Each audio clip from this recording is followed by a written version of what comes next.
Welcome to Love Where You Live, a podcast where we have conversations about why it's awesome to live in Boulder. And today, the fellow sitting next to me is another amazing Boulder resident, superstar, I will say. And his name is Tim O'Donnell. And I'm going to throw that right out there. If you don't follow the sport of triathlon, you may not know that he is, by my recollection, 2009 ITU World Champion, lead with that. And then some great accolades, two-time Ironman winner. Yep. And also the second place, he does a lot of Kona top 10s. We're going to see how many, but he did second place in 2019, which was so amazing to see Tim finish that race. Second place in the Ironman World Championships in Kona, big time. And then now he's a family man. He's a father of three. He's a fantastic husband to one of our previous guests. And he is a Boulder resident. He's a good friend of mine. So, Tim, thank you so much for being here. Of course, Michael. Was that okay? Did I hit everything? That was good. But tell me where I went wrong. No, you didn't go wrong. I just got to say, you had my wife on over a year ago, and every morning for a year I'm like, this is the day Michael's going to text me to come on the show, and so it's okay that you waited this long. I doubt it. I like it, but I doubt it. I think he probably thought about it a couple times. But no, that's good. And his wife also, we'll just say, they own a coaching company together called Salty Bear. Yep. And I love the banter. You and I always have some fun with that. And I also love that. I think I was there saying, yeah, I'm going to get you on season 2. And you're like, season 2? Are we already this far in? But no, it's an honor to have you. You're a good friend. And I admire a lot of what you've done. And I'm excited to learn not only more about you and your backstory, but share it with everyone and get us up to the present. Yeah, absolutely. So, and we didn't say his wife's name is Mirinda Carfrae. She's done pretty well in Kona. She won in a few times. She was all right. She was all right. Yeah. I mean, she was actually a second place finisher once, but yeah. Anyway, she won it 3 times. That's a big deal. So, but thanks for coming here. And this is where I really love to start this, is just diving into the past. I know some of this, but I want to know more. Tell me about where you grew up, siblings, environment, town you grew up in, stuff you were into. Yeah. Tell me about your childhood. So I'm the youngest of 4. Okay. And we're all very close in age. So 4.5 years, 4 kids. My older brother, Matthew, we're Irish twins. So my mom was very busy. Yes. Wow, that's cool. And we moved around a lot. My dad worked for corporate automotive. He worked for Chrysler, Subaru of America for a long time. Oh, wow. So we really shuffled all over. Formative years for me were in Northern California. Okay. So kind of, that late 80s when I was, 6, 7, 8, 9. Learning how to swim, joining the first swim team. And then we kind of shotgunned all over the place. I've lived in Florida, Michigan, California, New Jersey, Oregon, Massachusetts, Pennsylvania, Maryland. Wow. Colorado. So yeah, we went everywhere, and I loved it. I ended up going to the Naval Academy. Yes. Swam at the academy. My older brother Thomas also went there. Okay. So Thomas and I seemed to be very good. When we moved around, we were good. Yeah. We would just get right into routine, and more so than our other siblings. It is interesting that the two of us then were the ones that decided to go see the world, join the Navy, right? That's right. Yeah. Yeah. Not surprising. Yep. So you listed a lot of states, but you said formative years. So in Northern California, just so I can orient, I mean, we're talking all the way up till about 18. You went to the Naval Academy, 17, 18? Yep. So in those first 17 years, was it max of a couple years each place? I'm just so curious. Yeah, I mean, our longest probably was like that California stretch, okay. And then it got really short. Got short. We lived in Oregon for exactly 1 year. Exactly. Same day in and so out. we moved in and out, I think, Labor Day weekend. Wow. And what part of Oregon? We were just outside of Portland. Okay. In Lake Oswego. And my parents actually built a house there. So That's cool. moved into the house about 2 months before we knew we were moving. We knew we were going back east. Oh, man. And I remember my mom telling us, don't unpack your boxes. They dropped our toys off. Yes. The movers dropped our toys off. She's like, don't unpack it. Just leave it in the box. That's wild. Okay. So but that is super neat. And then your other 2 siblings didn't love that, though. And my sister, she got the worst of it. She went to 3 high schools. Okay. So, only girl in the family. Yeah. Like really important time in her life Yeah. where you're finding yourself in high school, and she just never really got to She never did. get her, establish herself anywhere. Wow. But Okay. she turned out all right. She's great. Yeah, she's great. It worked for her. Yeah. I mean, it's all, all that stuff happens, in a lot of ways it happens for us. It preps us for whatever, like you said too, your bro both went to the Naval Academy. And that, I don't know if that's on the radar. So, I want to talk about high school. Where were you in high school? Started in Boston. This is Zavarian Brothers High School in Boston. And then my sophomore year, we moved to Pennsylvania. Okay. And went to a private school there. Okay. Called Wyoming Seminary. Okay. And it's funny because all of this, and this is where it comes in. When I first got to know you, you had a Volvo with Pennsylvania plates. Yep. Am I right? Yep. And I remember I was like, oh, he's just from Pennsylvania. And that's how, little I really knew at that time. I knew Naval Academy. I feel like there's some other schooling in there. We'll come to that. But I just remember Pennsylvania. So was that a neat place? What part of Pennsylvania is that? I wouldn't call it a neat place. Great people. Northeastern Pennsylvania and Wilkes-Barre, just outside of Scranton. That's right. Yep. That's right. So home of the office. But it's it's gorgeous in the summer, but it's a lot of overcast, a lot of gray skies. Yes. It's just not Colorado. Yes, weather-wise, very distant. Yeah. Okay. And then high school was there. You said you started swimming in Northern California, 6, 7, 8. Was swimming the only sport as you grew up? Pretty much. I played a little bit of basketball. Okay. So the being the youngest. Yeah. Everybody else got to kind of get into sports. Gotcha. And then they all settled on swimming. And I'm like, hey, well, what if we try this? And they're like, no, shut up. Go to the pool. Everybody else is going to the pool. We're not taking you to lacrosse while we're dropping the other three. I know. I wanted to take karate and I wanted to play football. And my parents like, no, you're swimming. Yes.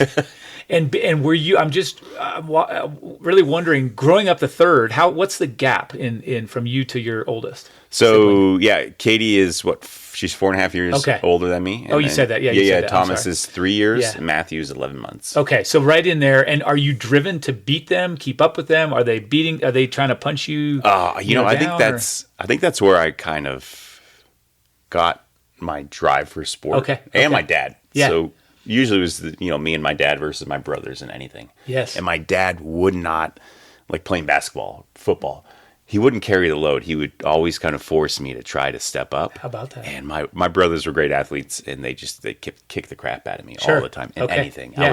I was the worst athlete in the family. Okay. Like I remember, we won Zavarian Brothers. It was never happened before. Probably never happen again. Yeah. We won the state championship my freshman year for Massachusetts. No, swimming. Oh, for swimming. Go back to the pool. Going back to the pool. Okay. So we won the state championship. My brothers, Matthew won the 100 fly states. They won their relays, won states. Fantastic. And, I scored some points. Yes. But I remember the school had a banquet for us, and the coach said, we couldn't have done this without the O'Donnell brothers. Thomas and Matthew, thank you. You're like... I'm like, over here. Hello. So it was a big driver for me. I was always kind of just, quiet. I almost accepted my role as the one... they were the stars, and I just quietly did the work in the background. But at the same time, I was training harder and harder. And then Thomas, the one I mentioned that went to the academy, he's still in the Navy, by the way. He's a rock star in the Navy. Okay. But he was always the one I was like, I'm going to do everything he does, just try to do it better. Yes. And I remember that's his senior year, my freshman year. We had already won states. We did a set of 300s. So like 12 300s in the pool on 310. So a fast interval. Big set, Yeah. And I passed him. He missed the interval, and I passed him. Yes. And I remember I just started talking smack. And he just started beating the crap out of me in the pool. My coach had to come and rip him off. Oh, no way. But I just, I'm getting punched and drowned, but just smiling, laughing. Yes, because it was like, I'm like, I don't care. You can beat me up all you want. I just passed you in the pool. I love that. Whoa. And that does, that's such a cool story. And it really does, I think, knowing what you've done in your adult life, in the sport, it really does. It does sort of open the pull back the curtain to where that came from. How cool is that? And so he's pummeling you in the water. Yep. Like, this is all right. And I'm just smiling, laughing. Yeah. Very cool. That's very cool. And so I love it. And you kind of let all the others, you're swimming year round, you're swimming for a club, you're doing, and right away you're going to continue through into college, or does that come later? No, I knew. I kind of hit my stride probably my sophomore year. Okay. I started to, kind of really click with swimming, and we were in Pennsylvania, and I found my, kind of established myself. That's right. Okay.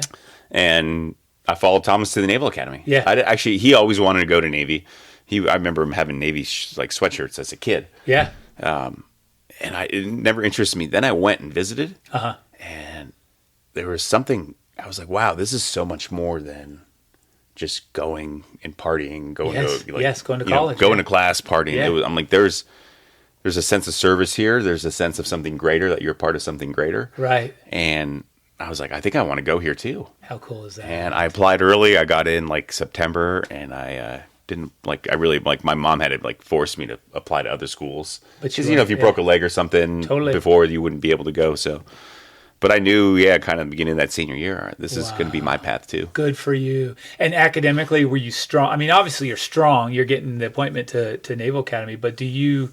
Because that's how it works, right? You have to get a senator to vouch for you. Isn't that how? Yeah, you got to get either senator or congressman to nominate you. You can get a presidential, vice president, but that is a limiting factor. So you got to pass. You got to qualify academically. You got to pass the physical standards, and then you got to get nominated. Yeah, all three, and then boom, you're in. And you're in. And so that's fantastic. I mean, so did you like school as far as the academics go, or you're kind of balanced both swimming and academics, or more? Yeah, I was a top student. Yeah, you were, for sure.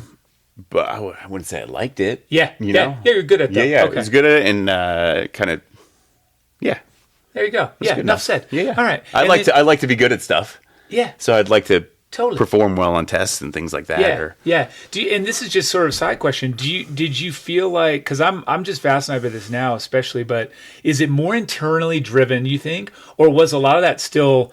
I'm not necessarily trying to impress mom and dad, but really chase down Thomas. I mean, do you think it's external, internal, a blend? What do you think? It's a blend. It's a blend. For sure. Yeah. Especially when you got to keep going, right? You pass them in the swim set, but that doesn't mean you're done. Yeah, that's right. That's not the end, right? That's you're right. Like, okay, now where do you go? Yeah. Well, it's cool because I mean, I think that realistically, and you have a tagline, and you had throughout your professional career of staying humble and hungry. And I think that really, you could throw stuff up on the board and have those words make sense. But realistically, what you just described is exactly that. I mean, you're humbled, truly humbled by your siblings, and then also extremely hungry to beat them. Yeah. And I think that's cool that actually, I mean, that was you from a long time ago. Yeah, and honestly, like grateful that I had siblings that pushed me and parents that pushed me. That's awesome. Right? Yeah. And they may not have done it intentionally. They just might have been their personalities. But yeah. Without that, that's a big catalyst. Who knows? Yeah, very cool. Okay, so we're in Annapolis, and it looked good on the outside. You pop in there. Is it great? Is it hard? It's a great place to be from, not at. Okay. No, it was an amazing experience. Yeah. You learn so much. I bet. You grow up so fast. I bet. Like, I didn't have hair on my chest. That first Pleep summer, they drop you off July 1st, induction day, shave your head. And then the summer, they're just training. You're a plebe. They're training you. And then class starts or whatever in September. I grew hair on my chest that summer. Literally. I'm like, oh my God. I'm like, I'm a gorilla now. You're like, wow, I was bald. Yeah. That's fascinating. I mean, you say training, but it's brutal. I mean, it's tough, right? They're getting in your head. They're getting in your body. They're getting in everything. Discipline. Yeah, so much of it is psychological, too. Yes. Trying to break you down and really mold you. And build you back up. Yeah, build you back up. Yeah, for sure. Oh, it fascinates me. It's something that was never on my radar at the age you went in there, and it's so cool to hear. So you're. I mean, that's it. And swimming though, also. So you're in classes. You're in all of the training that goes with being in that environment, and then you're swimming. Yep. Is that a pretty demanding load? I mean, were you wiped out? It was. The thing is with the service academies, there's so much more than academics and athletics. Mm-hmm. Like you're doing drill, you're marching in parades, you're doing lecture series, you're doing all this leadership development, you're doing all these other things. Yes, so much. You're learning how to be a leader, you learn how to be an officer, and which is important because you're going to be in charge of men and women out there, right? Right. You better be committed to this. Yeah, it's serious. So there's all that going on, and in some ways, the varsity sports with swimming actually helped because you could get, they would let you prioritize the sport over, say, going to a parade. For sure. Okay. Or we had to march to every football game, every home football game, 2 miles. The whole brigade and midshipman marches to the football stadium. And how many people is that? The whole brigade? That's about 4,000. About 4,000. Usually about 1,000 a class. Yeah. So cool. Except for the football team, or yes, including? Like, have they marched there? Oh no, they're warming up. They're warming up. I mean, I wonder if they had to go ahead of time. I mean, it's kind of a dumb question, maybe, but it's like, okay, so you guys march in. Yep. That's intense. I mean, it's fun. It was a really cool experience, and I look back on it. At the moment, you don't want to be doing it, and then you're like, that was actually really cool. You wish you had embraced it a little bit more. Yeah. Well, to your point, it's a cool place to be from, but not be at. Yeah. So when you're there, you're not experiencing it. You're experiencing it. You're not maybe close. Appreciating it, you know, and you get out of it. I mean, that's so much in life, but I can certainly see that. I heard it's a lot easier now, though. Now, did they always say that? That's what they say. Yeah, okay, Thomas just had his 25th reunion last weekend. Okay. And he's like, oh, yeah, class of 2000, last real plebe summer. Yeah, for sure. Yeah. And I'm like, no, that was 03. That was the last real plebe summer. It's sort of like sports. It's sort of like Kona. I mean, there hasn't been a hard Kona since, you know, really the last one I did well in. And then that same for Dave Scott and same for, you know, like Tom Warren. They're all like, it was always, we have a way of polishing. It hasn't been hard since 82. 82 was the last hard year in Kona. Got real easy after that. So a little foreshadowing. We'll come to that. But, okay, cool. So you finish up, I mean, ready as you're advancing through your swim career. Did it go as you wanted, expected, better, worse? Well, it started off good, first of all, because Thomas didn't make the swim team. So I'm on the swim team. So another thing, I'm like, hey, what's up, buddy? Watch me from the stands. I was not the top swimmer on the team. No? Okay. I worked really hard. Yeah. I had a great attitude, and the coaches liked me. Yeah, good. I almost did. I thought my kick is not good, like pushing off the walls. Yeah. And I remember we were doing a kick set, and the coach, Lee Lawrence, the guy had been there for over 30 years. Okay. Right? So old school dude. But he's just like, damn it, Tim, like kick. Like, I thought I was going to get kicked off the team because I couldn't make it past the flags, like pushing off the wall with the kickboard. I'm like, don't worry about it. I'm a distance swimmer. Yeah. But, so I was a distance swimmer. I was in the distance lane, and I was just really a workhorse. Yeah. And, I got to travel every once in a while. I wasn't, like, one of the top guys. Yeah. But then my sophomore year, I had a kind of a breakout performance at the end of the year. Yeah. And like, had one of the fastest times for the distance swimmers on the team that year. And we were all really excited. Yeah. But at the same time, this little triathlon thing was starting to come into my life. Gotcha. Yeah. So How so? Thomas again. No way. So, like I said, Thomas didn't make the swim team. Yeah. And he somehow, there was a club triathlon team, it wasn't a varsity sport. Okay.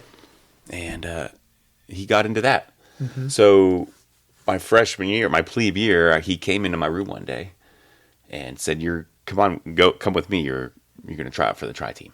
Okay. And I'm like, no, I'm not. I'm on the swim team. Yeah, I've already got a team. Remember the team you didn't make? I got a varsity sport. That's 3 times we've mentioned it. Yeah, that's right. Remember? You probably forgot because you're not on it. Yep. That's too good. Yeah. So I'm like, no. And he's like, I'm not asking you. This is an order. Like, oh, no way. I'm like, okay, fine, whatever. Let's go. So get off. I didn't have a bike. Yeah. I didn't. Yeah. The only running I did was in training, plebe summer. Okay. I crushed myself to run under a 6-minute mile, by the way. Okay. And then I didn't realize that put me for the whole summer running with the cross country team. It was just the cross country team and me that were in the 6. I'm like, that was stupid. I should have run. Yeah. Could have gone 6:10. No. He brings me out. He had a Kestrel. Yes. Cam 40. Yes. I think you had one of those back in the day. Yeah, the airfoil. Yep. Okay. And so he's like, here, ride my bike. So I go, I do the swim. And I'm just like I'm on his aero bars. I'm hitting potholes. Like, I don't know how to ride it. I've never been on a triathlon bike. And I strip the screws in his aero bars. So they're hanging off. I drop the chain. You know nothing. I know nothing. I'm just brute force. Drop the chain, ripped some carbon off his frame. And I come into transition. And the bars are hanging down. The chain's hanging off. And I hand him his bike. He's like, what? He's like, just go run. Just go run. So when I ran and I made the team. Nice. And I didn't do much with it until the end of that sophomore year. Okay. So Thomas is gone at this point, but the new upper class didn't really like that I was on the team because I wasn't taking it seriously. So they made these rules to try to get me off the team, basically. Okay. Or I had a race. Okay. So sophomore year, I remember I was doing both. So Saturday morning, 3-hour swim session, right? Jeez. Get out of the pool. The officer rep for the tri team is waiting for me in the car. Uh-huh. My bike is in a bike box. Drives me right to the airport. I fly down to Tennessee because I had to do this race to stay on the team. Unpack my bike. Race Sunday morning. pack my bike Memphis? up, fly back. What? It might have been. Yeah, no, yeah, it was something. Okay. Anyway. It was a fall race, so it wouldn't have been Okay. Memphis.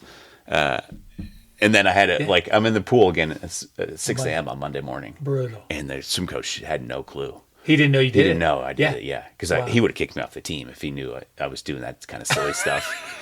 And this is great. So I did that, and then I had those breakout performances I mentioned. Yes. At the end of the year, and then I went and did Wildflower. Okay.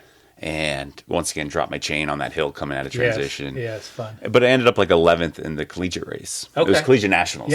Yeah. Solid. And I was a top Navy guy, and I'm like, maybe there's something here. Yeah.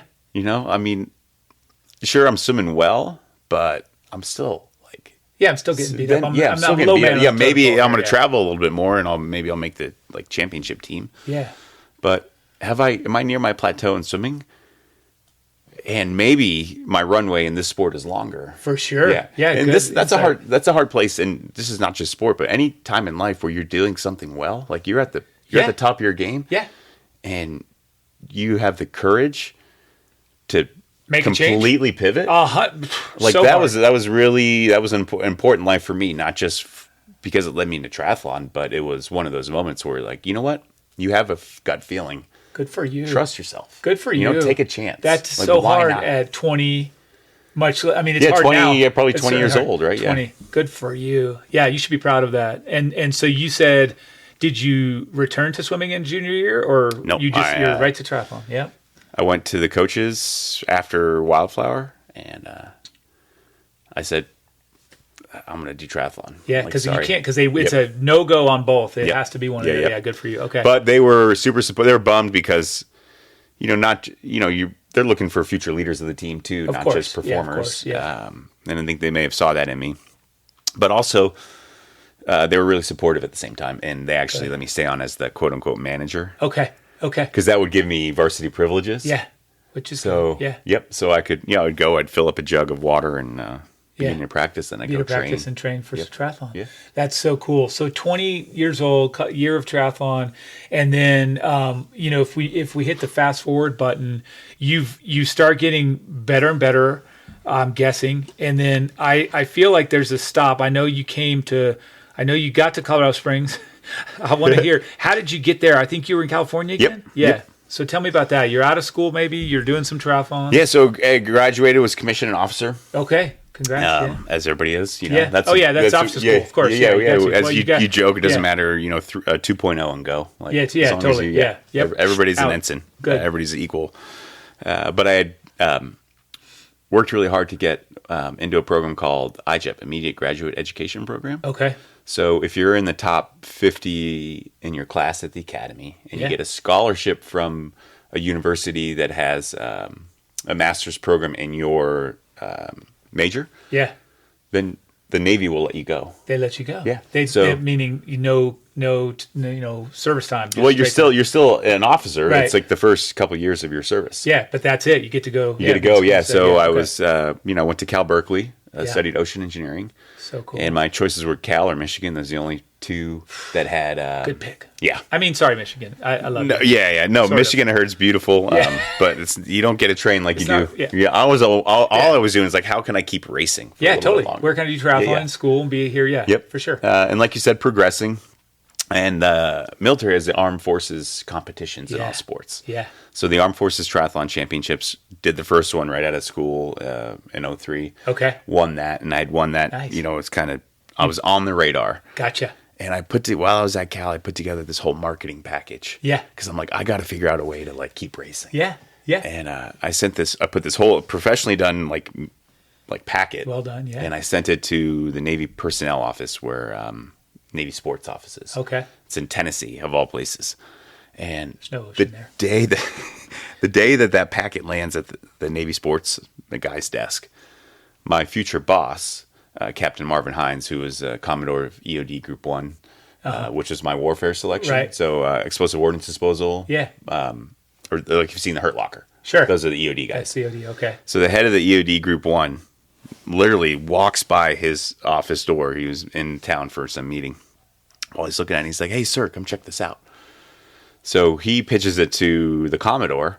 The Commodore is like, this is really cool. Like, we got to support this guy. At this point, I was actually on the national team for Olympic distance racing. Yeah. Okay. And they're like, we got to support this guy to try to get him to Olympic trials. Wow. So that's amazing. I kind of, I graduated Cal 05, and I kind of bounced between my duty station in Coronado and the Olympic Training Center, where they would send me on TAD orders, they call it. So okay. Kind of a pseudo world-class athlete program, which the Army has, Marine Corps has. Okay. The Navy's case by case. So fantastic. Yeah, my gosh, that's so cool. So you're and was that, now you're like, sweet. I mean, you've got to be loving that. That's kind of, you're hitting the dream. You're doing what you wanted to do, and you're excelling, and you're growing. Yeah. And one thing I had to do is I had to go to dive school. Okay. It was part of the pipeline for EOD officers. And how does that? What's that? Have you heard the story? I have not. No. Okay. So here I come off of the end of the racing season. It must have been like 05. It was Treasure Island. Yeah. Totally. Oh man, that's a blast. Here I come in, and everybody knows my name.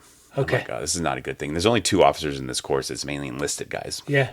So right away, as an officer, you're kind of already singled out. Yeah. But they knew that this hot shot. Right, he's fancy pants over here. Triathlete, like totally Olympic sponsored. hopeful. All the stuff. Is coming, and they really wanted to just they want to do some light hazing. Yeah, we'll call it hazing. Yeah. We'll call it hazing. So I hit the PT test at the beginning of dive school, like the first thing you do. And I'm doing my pull-ups. You got to do like 10 pull-ups. And proper pull-ups, you got to lock your arms all the way down. No moving your body, no kipping, no lifting your chin. Your chin's got to be it's a proper pull-up. Yeah, proper pull-up. Do this. So I do my. I would have called them proper pull-ups. I do my 10 or 11, whatever. Yeah. I hop off the bar, and the instructor's like, "You failed." I'm like, "What?" It's like, "Oh yes, 4 of those didn't count. You failed." And they're supposed to tell you if while you're doing it. Yeah, they don't count. But I think they were just trying to give me a hard time. Okay. So I'm like, "Oh crap." So they're like, "You retest on Monday. You better not fail. If you don't pass the retest, you get kicked out." Oh man. So here I am, like on the national team, like one of the top triathletes in the country, right? Yes. And I just failed the PT test at dive school. It's brutal. To the point of the mental training. They're just messing with you. Okay. Yeah, so they're messing. And then I start to panic, and I just do panic training all weekend. So all weekend, like David everybody's Goggins out partying. style. Yes, I'm like, stay hard, come on. And I'm just like, oh. I get to the retest. I couldn't even lift. You're too sore. Yeah, you've overdone it. Yeah, I was overdone it. And I was just like, oh, and they were shocked. They're like, oh wow, this really backfired. Yeah. So and you couldn't do it. No, I couldn't. You were too sore. I was too sore. I mean, it's hard. overcorrected. Okay, so what happened? So I had to go to a board to the CO, the commanding officer of dive school, or the Naval Dive and Salvage Training Center, and I kind of pled my case. Yeah. And they're like, they really didn't know what to do. Sure. Because they knew that the Commodore had sent me there. Yeah. I was not in the normal pipeline. They're like, no, he's going. So. Oh my word. And they're like, everybody was just like, well, what do we do? And then well, we sorry, you can't continue. We're sending you back. And normally you don't get a second chance. If you fail, you're done, right? Yeah. Something happened, Commodore. Someone made something happen. You're going back to the February class. I think I was in the November class. Yeah. The next class was in February, maybe. Yeah. It's like, you're going back. You have one job. It's that pull-up bar on the side of the building. This is in Coronado. He's like, that's your only job right there. Right there. So, every day I was just doing it. Making sure you had it. Showed back up. The headmaster chief of the dive school was waiting for me, literally waiting for me when I came back. He'd been there for 3 days. And he was an ex-football player, NFL player, like a mean dude. And he was just waiting for me. Yeah. Got back and did my 17 pull-ups. 17, yes. Yep. I did twice as many as I had to do. Yeah, perfect. And they're like, okay. And then they were still on me. They were on me for the next couple months. Yeah. I remember the underwater test. So you got to swim around in the bottom, and they basically come down and beat you up. They pull all your tanks off, tie your hoses and knots, pull your gear off. Brutal. And you got to get it all back on without coming up. So it's a safety test. Of course. I remember my buddy had already passed. He's up on the side of the pool. Yeah. And I'm still swimming around in the bottom. And they're like, who's up next? And, someone yells, O'Donnell.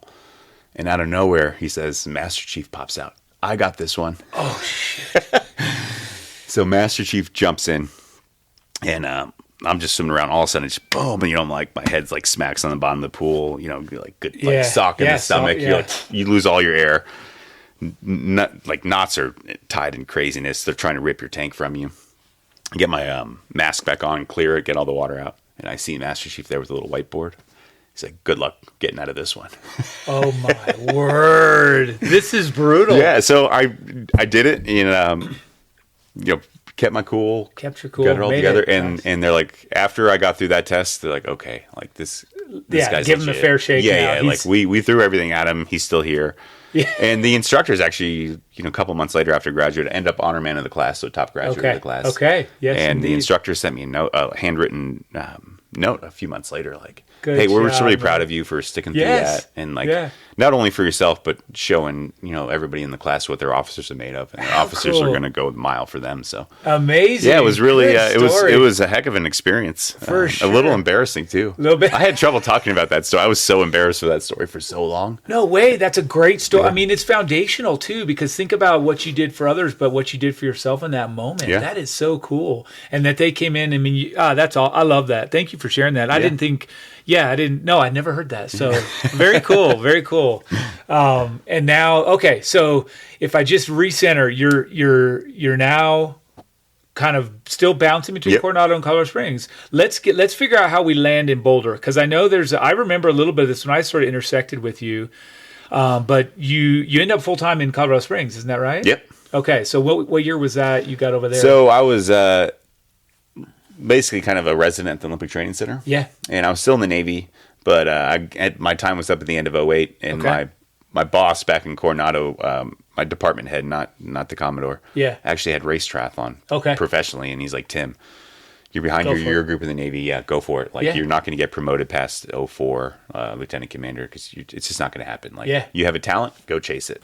Nice. And I was on the fence because I didn't feel like I'd done what I was supposed to do when I signed up. For sure. Yeah. And they're like, no, you did what we asked you to do. You didn't write your own orders. Go. So I said, yes, sir.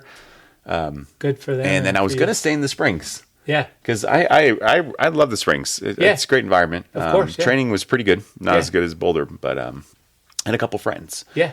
Matt Reed, who you know well. And then my buddy James Carney, who was a professional runner. So James was like, he lived in Boulder, but he was also, he ran for New Balance. He was also doing camps at the Olympic Training Center. Okay. So James is like, just come for a run.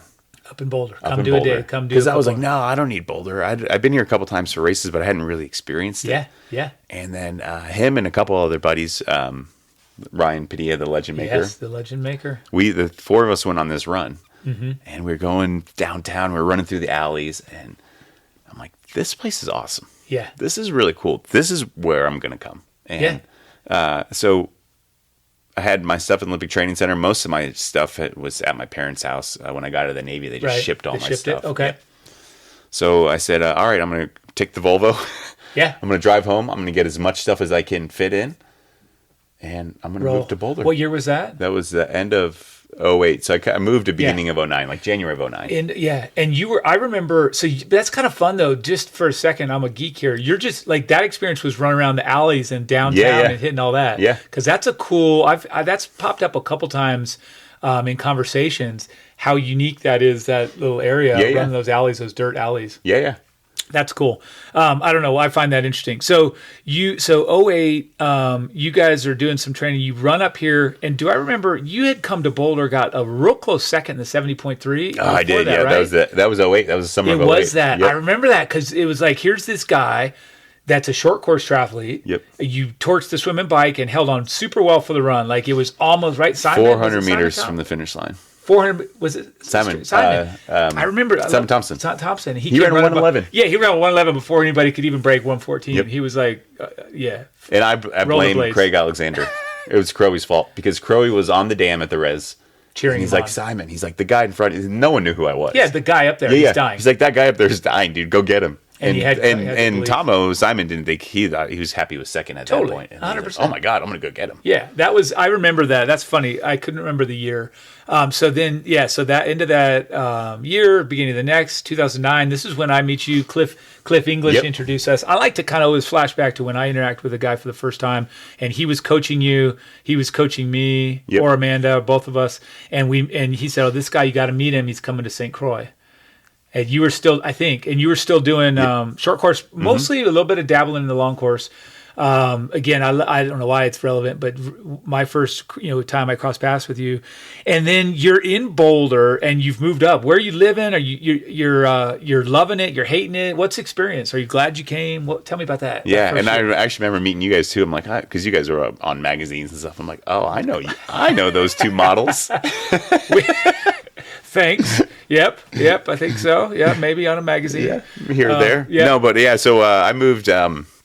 Had help from Matt just figuring out where to live. Yeah. Ended up moving in North Boulder, just so those apartments over kind of by Amante. That's right. Off the hall. Yep. On Broadway. Okay. Yeah. So you're up there. Was it all? Were you psyched? Was it all it was cracked up to be? Your first experience, the training, the lifestyle, the works? It was probably one of the coolest winters of my life, or even periods of my life, because just got out of the Navy, like I'm like, okay, I have enough money for maybe 18 months of this, like saved up, and then I got to figure out, because I wasn't making any money in the sport. I wasn't winning prize money, didn't have sponsors, all the stuff. And my friend Jasmine and I rented that apartment. She came up from the Olympic Training Center too. We had like no furniture. We were like borrowing furniture from her family, or got desks from IKEA or whatever. Super simple. Yes. And we were like just training really hard and like playing Rock Band at night, and like, like having just really enjoying life and just training really hard.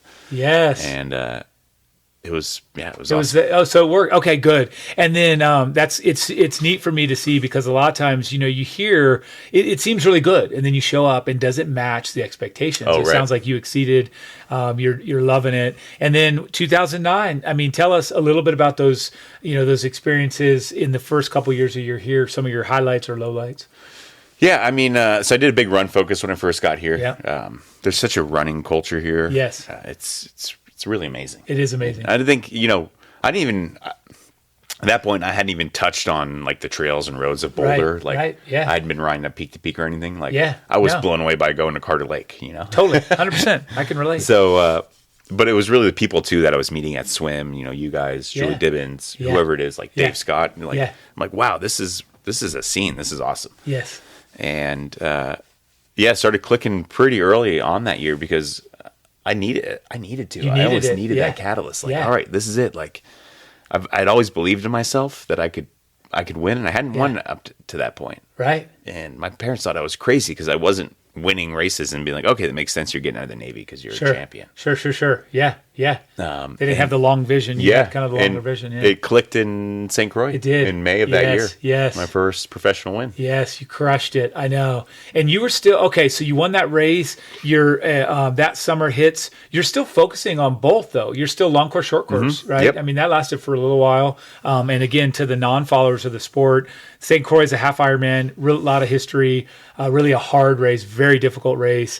And then Olympic distance, obviously being like a 2 hour and less event. That's the one they have in the Olympics. I mean, I forget sometimes our audience is a little bit wider. Not everyone follows the sport like you and I, but nonetheless, do you know at this point this is your town? Are you like, hey, I'm succeeding in the sport now, I'm staying here forever, or what's the vibe? Yep.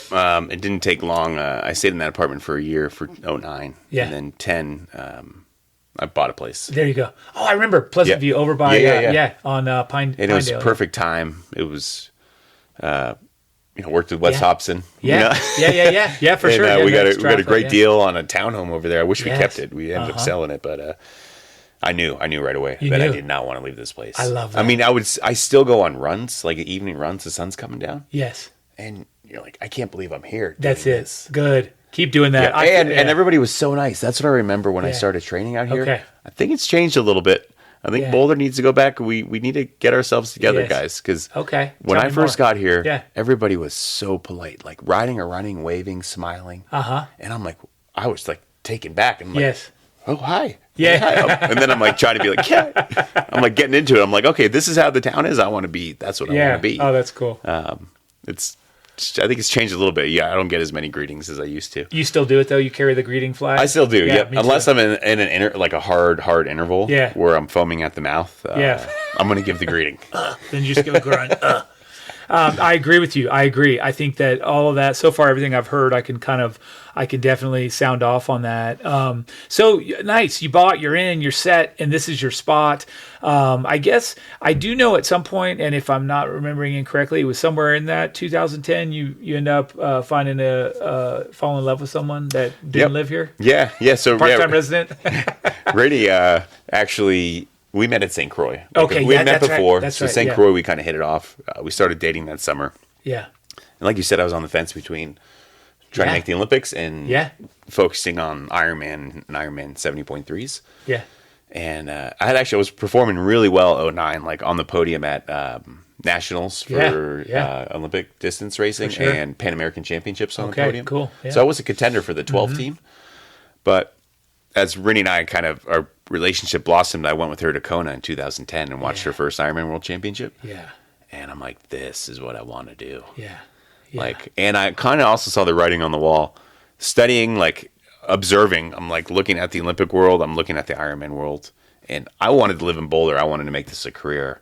And I realized that wasn't going to happen in Olympic distance racing. Gotcha. I needed to commit to Ironman. Okay. And so instead of staying through that whole 2012 cycle, at the end of 2010, I got out. Okay. Yeah. And I said, I'm going to commit to this. And it honestly, the timing was perfect. I don't think I kind of beat my peers from that nice quad to the partnerships. There you go. Oh, that's cool. Well, that's neat to look at. Yeah. In the rearview mirror. Okay, so you guys, awesome. And now a little bit more of the current stuff. This you're firmly rooted in Boulder. You're a property owner. You and Rennie are back, and you're kind of like, I think, even thinking back, you guys were really in. That was like a really good flow for you guys in 10, 11, 12, 13, 14. Like you guys are really in the rhythm as a professional Ironman athletes, husband-wife duo, sponsorship, winning races, doing quite well. Does that sound fair? Yeah, I'd say those were definitely the flow years for sure. I mean, beyond. I think you guys had a good run. Yeah, but that was definitely like for Rennie and Ironman, that was like her pinnacle. And for 70.3s for me, it probably was, but I was still finding my rhythm in Ironman. Oh, I remember. But together, I mean, it was a powerful couple of years. Yeah, because so then you come into. Well, I guess either way, like we talked about 2019 second place in Kona. How many top 10s do you have in Kona? Maybe I've been second, third, fourth, fifth, sixth, and eighth. Yeah, so 6 times. It's, you know what, and this is why Boulder has such a unique crowd that lives here, is when you have to think and count it out in your head because you don't really know. Fingers. It's not a given. You have to start using your fingers to get to the number. Very well done. Okay, so let's talk about now.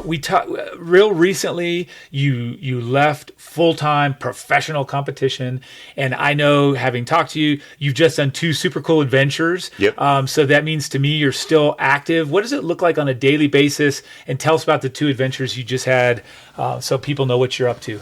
Yeah, I retired it's been probably a year and a half since I officially retired. Yep. Yeah, I don't know. I kind of had some farewell adventures. But the active lifestyle is part of the reason we love Boulder. That's right. And it doesn't go away because we stopped racing professionally. Yeah. And still out every morning. I actually got a cold plunge in the yard. And we live right on the open space, right? So. And do you jump in that thing? Oh, I'm in there every morning. Every morning? Yeah. That's start your day? Yep. Start my day. Hop in the cold plunge, look at the mountains. How many minutes? 4 minutes at about 40, a little over 40 degrees. And so are you a big fan? Is it everything it's cracked up to be? It's amazing. You do that before coffee, before exercise? Before coffee, yeah. Wake up, It depends. If I'm going to go for a long ride. Might not. Or a run. I don't feel good running off it. If I'm going to lift, I'll do it before lifting. Okay. And usually before riding, I'll do it too. Anytime. I don't so much anymore. Yeah, well, you don't need to. You put a lot of yards in. You're going to be faster than 89.9% of the of the swimming population for the rest of your life. That's a made up stat. You're going to no, be. It's real. I read it in a book. You're going to be fine. You can be fine. I'm really curious about that. Do you ever do that cold plunge later in the day or anything? Or is it just I did yesterday. I did because I rode with Julie Divins. Yeah. Yesterday morning. You would need a cold plunge after the dibs. Yeah.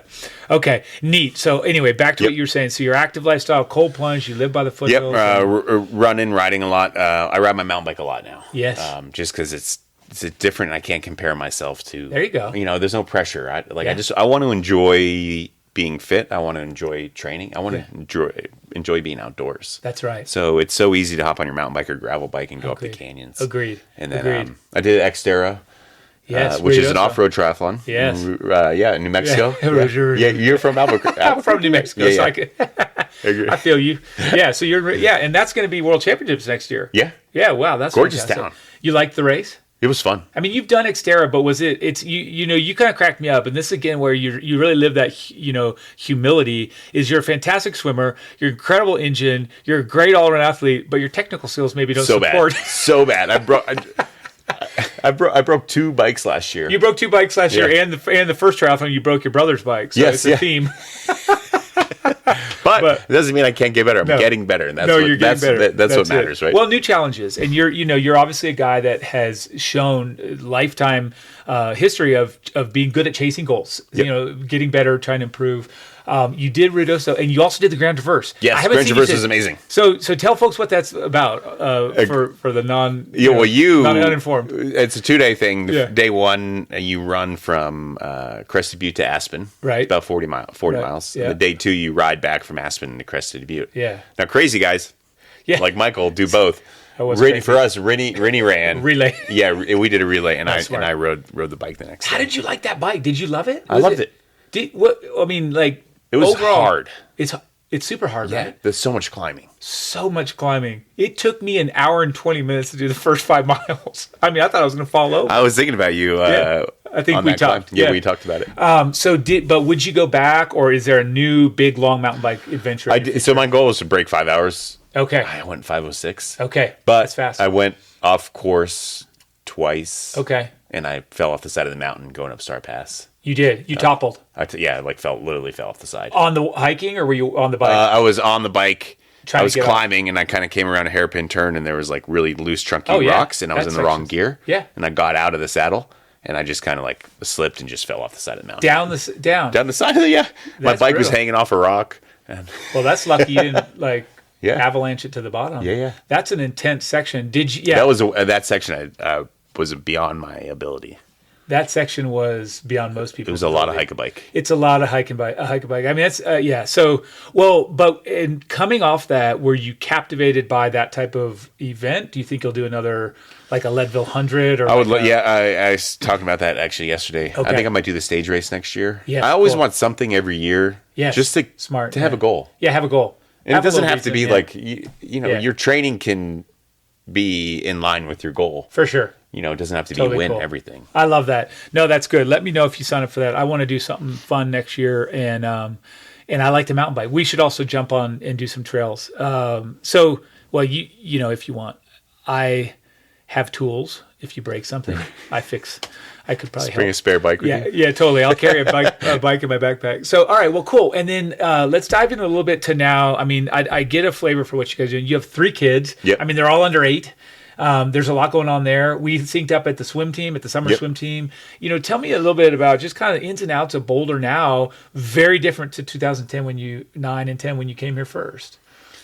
Yeah, I mean, I think so much of it is just it's about the kids now. It's about the kids, yeah. So you're going to Valmont Bike Park. You're going to Sweet Cow. Yeah. Like you're going to Gateway. We live by Gateway, the fun park. Yeah. Kids love that place. Yeah.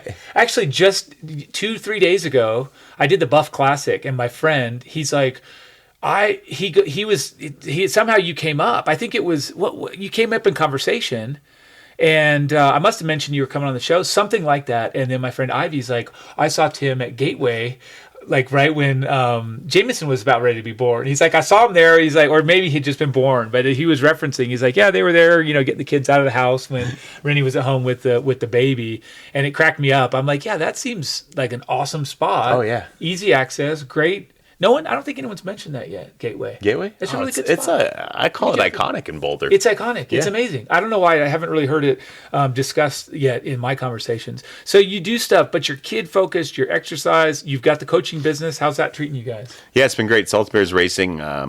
It's we're really focused on building a community on top of coaching. Nice. So we have kind of a racing team, which anybody can join. You don't need to be coached by us or our assistant coaches, and then we have the coaching group, but it's a great way for us to stay connected to the sport. Yes. And I know you've done coaching in the past. Totally. And so fulfilling. It is like, a lot of athletes go into that. Yes.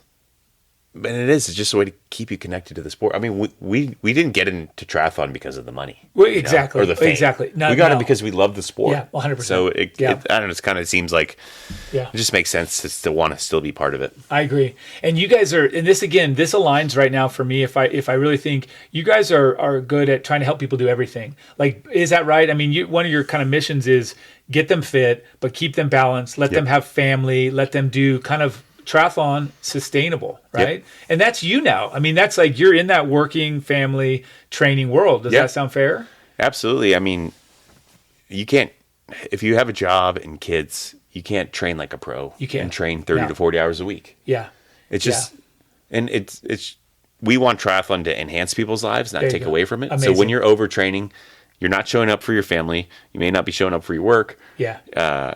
You may not be really treating your body the way it should be treated in terms of sleep and recovery and your overall health and wellness. No, 100%. I love that. And good for you guys to also hear that as an athlete that's anywhere below where you and Rennie have gotten, which is almost everyone, to see two people at the top who have lived the sport and love the sport, sharing that message, like, look, big picture. Yeah. Make this a part of your life that enhances it. That's so cool. I love that you guys do that. We have friends that burned hot for shooting stars for a couple of years, won a bunch of world titles, and then just disappeared, right? Gone. Yeah. Like we didn't, and that's fine if that's what you want. Like, and you know what it takes. Yeah. It means that you won't be around forever. It comes at a cost. It comes at a cost. And that cost is, okay. So we made a conscious effort with our careers to have some balance. To have some balance. And I think, too, there's something, I can kind of relate to this where just a husband and wife duo, you're always at some point, no matter how committed you are, there's always that balance of being there for the other. I mean, it's really unique. I think it's kind of hard in a lot of ways, but very, very much of a superpower in other ways to have the partner. Yep. Well, I don't know how you like when you and Amanda race together. It's hard to perform on the same day. It is. We realized pretty quickly that it wasn't a good idea. Yeah. That we could, if there's any way we could prioritize, different races. And we weren't fast learners in that regard, so we definitely bumped our heads into the wall a few times. Yeah, and you want to have the experience. Plus you want to be on the journey together, right? Yeah. So even though you probably shouldn't, like you still want it to work. Kind of so do keep trying. Yeah. Well, we had that with Kona. Our best Konas never. They weren't on the same. I know. On the same year. I know. She's winning. You're walking. Yep. She's walking. You're winning. Yep. No, it's like well, let's be honest. She didn't walk as much as most of us mortals. Yeah, definitely not as much as me. You didn't walk as much as me. I mean, I was walking in there, but okay. We all walked. Well, because we're Ironman athletes, you got to have a little bit of walk. So, all right, let's talk a little bit about Boulder, and this is to me, something that's fun to see cross sections of. You're an all around. You love coffee, you love wine, you love food. I've experienced most of those things with you. Tell us about what would be some place that you would love to take an out of town guest or a friend, or just link up with good friends for a super awesome. Give me coffee and dinner, maybe coffee spot, coffee breakfast, anything like that. A couple joints that we would visit with Tim O'Donnell. Coffee. If we're just going for the best coffee, we're going to Verb. Verb. I love Verb. Nice. Yeah. First one to mention it on 30th. Tell me why. They are the nicest people. So they are. They roast. We live up in North Boulder, and they roast up in that industrial, green buildings up in North Boulder. Yeah. Okay. So they used to have a little storefront there. There you go. So we would go all the time. We'd bring the kids. No way. Yeah. And so they've grown up. Now they have a place on 30th. Yeah. Just good people, great coffee. Hey, that's cool. Yeah, I mean, it doesn't have. You're not looking at the mountains, but whatever. You have awesome coffee and good conversation. Well, because you just said if you want the best coffee, and that's right there, the Steel Yards. It's at that little spot just south of Bluff. Awesome, good rec. Okay, so that's the coffee spot. What about then if you're just like, hey, take me out? We just did a big swim, or we're at the, whatever. We're hungry. Breakfast, brunch. Do you have a spot? Do you guys go out for that, or is that Tangerine's probably Tangerine's your thing? Yeah. Very cool. Or Lucky's Cafe in North Boulder. And they've I need to get back. It seems like they've evolved. Have you been recently? Yeah, they have. They serve drinks now too. You can get cocktails. Like adult so you get a beverages mimosa or something. Yeah. Oh, nice. But I love staying in North Boulder. Rennie doesn't. Totally. Rennie, for me, it's North Boulder's where I started. Right, it's your quadrant. Yeah, I know. I still feel like it's kind of It's still finding itself. It is, and it's neat to see how far it's come. But I also look at it. I was speaking to some folks just recently. We had a couple near misses, but we really need Lucky's is amazing, but just a little further up by Dakota. Yeah. Like we need a little grocery, set up where you have all that Lucky's has, with cafe, all that stuff. I don't know. We just need a little oomph up there. And I was hoping the Armory was going to be Same. that. They tried. They tried. I mean, for a long time they were saying, hey, this is going to be a Safeway even or whatever. They're going to have a big store, a little store. I mean, we watched that go through the ringer of city council or whatever it was. But hey, someday. Okay, so Lucky's or Tangerine, and then what about? Have you found any great places you've got to recommend for dinner, or just old time love it restaurant for going out at night? If we're going on date night, where's date night? We probably usually end up at Oak. Oak, for sure. But if I'm bringing people to town, we're going to the rooftop bar at Carita. Very cool. And we're doing going big, like gin and tonic. Gin and tonic menu is amazing. Summertime and on the views. Yeah. Okay, 2 excellent spots. Same owner. Yeah. Yeah, so that's kind of a fun fact I learned from old Bobby Stuckey. I don't know, I didn't know that, but that's neat. Good Rex. Okay, and then as we talk about this, what about some of your favorite, or now that you're a mountain biker and a trail runner even more, you're not a road triathlete, where if you had to pick one spot, and again, I always say like you're entertaining an out-of-town friend or you're on your own, what's your best spot either on the bike or running, trails, hike, something like that, where you just get out and enjoy Boulder County or close in trails? How fit is this person? Like, how far up the mountain are we going? With you. They can go with you. Yeah, you could take them anywhere. It's mostly me. You're taking me out, and I'm in decent shape, so I'm going to go with you. Where are we going? For a run or a hike or a mountain bike? Oh, man. We're probably going... Tricky. We're biking. We're going over Poor Man's up 4 Mile, maybe. Okay. Yes. And then we're hitting... whatchamacallit? Patasa. No. You're on what kind of bike are we on? Mountain bike? Or this could be gravel. Gravel. Yeah. Poor Man, 4 Mile up to Gold Hill? Yep. Or up to... go Wall Street. Switzerland Trail. Sugarloaf. Oh, brutal. Yep. Okay. And then into Ned. Yes. Caribou Ranch. Okay. And then Mud Lake. So fun. Very cool. Yep. And all that on the gravel. Yep. Just rocking. Yeah, Mud Lake. You can do it. You can do it all. You can do it. I've done it on gravel. Yeah, totally. And Mud Lake is that's a fun little nice. Yeah. Okay. And then how do you come home? You can then come down Gold Hill. Yeah. Maybe pop at the store on the way down. Yeah, exactly. Okay. Yep. That's fun. Good answer. Haven't had that yet. I like that. Not that I'm comparing, but I always like to.